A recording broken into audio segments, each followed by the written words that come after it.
Max here from Network Tech Components, and today we're going to show you how to install wire to our self-terminating Cat 6 Keystone Jack. This is your standard style Cat 6 jack, except that it has these great cutting knives in between each of the Ethernet teeth that let you install the wire to it without the use of a punch tool. This can come in handy on any number of job sites, and it's great to have in your toolkit. I do recommend that you have a pair of needle-nose pliers or clamps, something that can push down, and also a small cloth just to cover the jack so you don't scratch it. Again though, you don't really need this to complete this, it just makes it a little easier. Today, we're going to be installing the wire on the T568 Type B pinout, which is striped orange, striped blue, solid blue, striped brown, striped green, solid green. I have a Cat 6 cable here ready to go.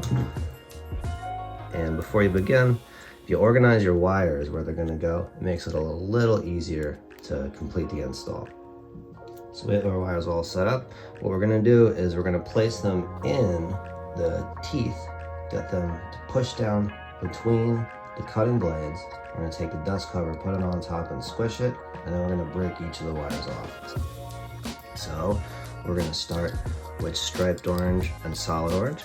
Just go ahead and put your cable right in the jack and then lay the wires in their respective channels. You take one finger and put it on one side.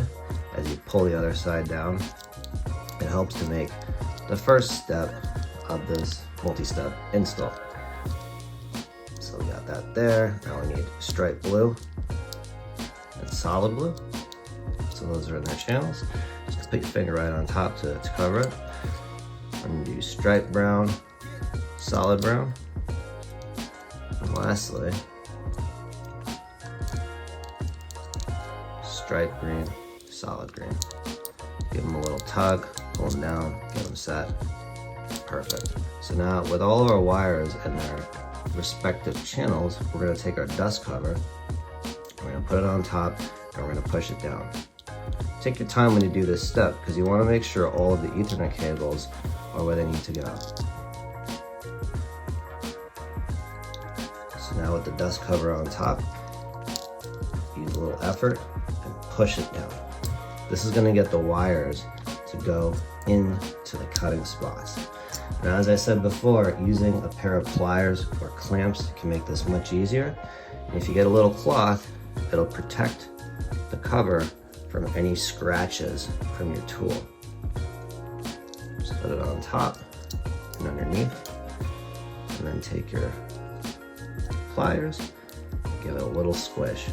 This is going to push down that dust cover, and it's going to complete the cutting action on the Ethernet cables.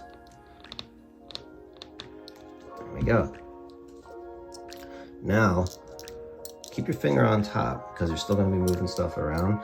If you take each of the Ethernet conductors and just move them back and forth in a circular motion, they're going to break right off.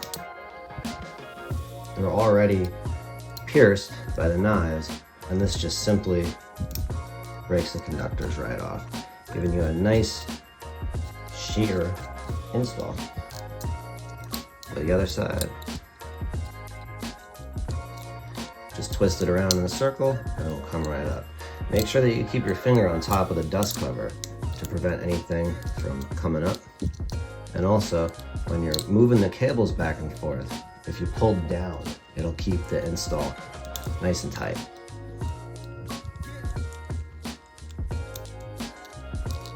And there we go.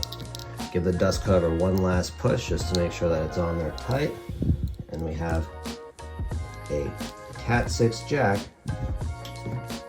terminated without the use of a punch tool.